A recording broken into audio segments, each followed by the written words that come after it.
I always thought that NPR, from a style point of view, did a lot of interesting things for public radio back in the day. But sure, wait, don't tell me. It had a game show from a pier or something in Chicago.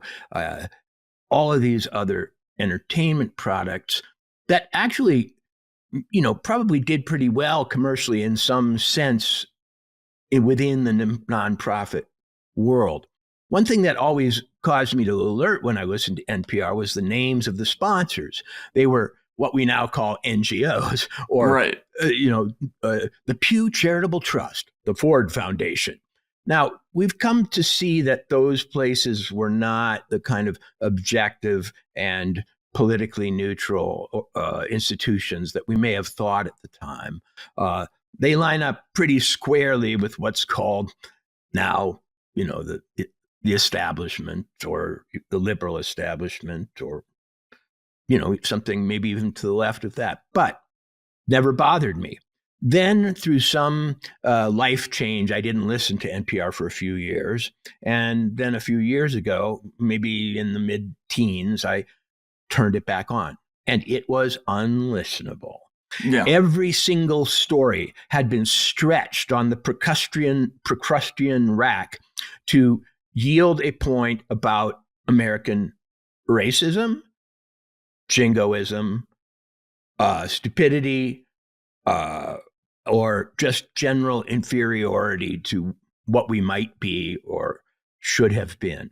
It was a guilt trip par excellence, and it was endless. And it was ridiculous because it was creative. It was sort of like the opposite of Church Lady on Dana Carvey's, skits on Saturday Night Live.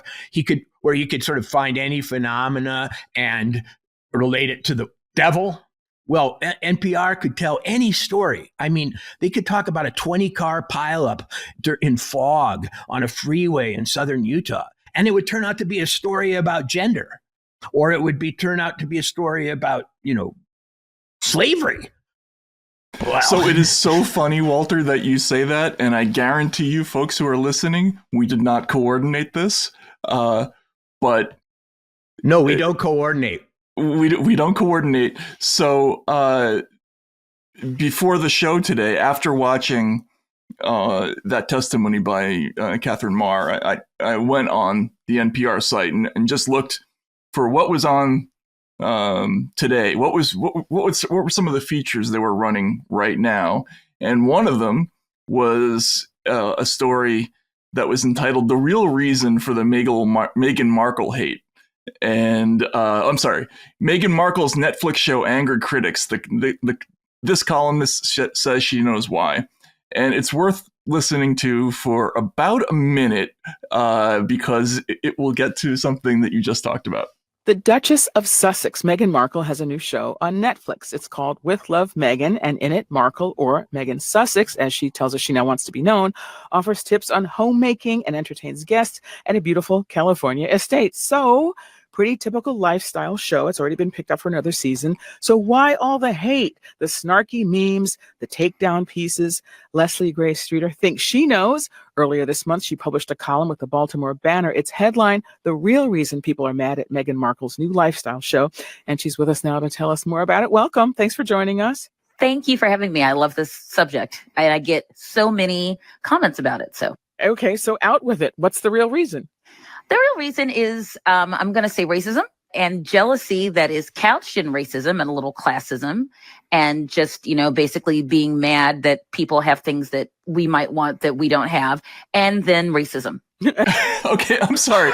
Just let's rewind that. Let's rewind that to about 40 seconds so that people, in case you missed that, it was not one racism. It was racism, and racism. Bracketed by racism. Right, exactly. Let's listen to that answer just one more time. Okay, so out with it. What's the real reason? The real reason is, I'm going to say racism and jealousy that is couched in racism and a little classism, and just, basically being mad that people have things that we might want that we don't have, and then racism. And what makes you convinced of that?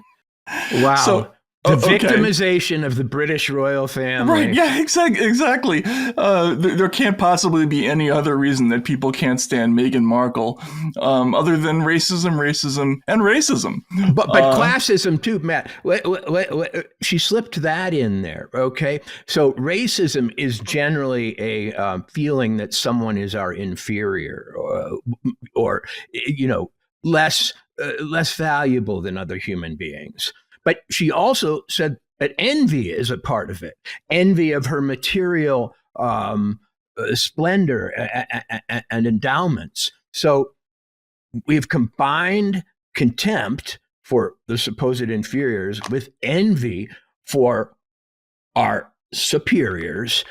And we have the perfect motive that makes no sense at all.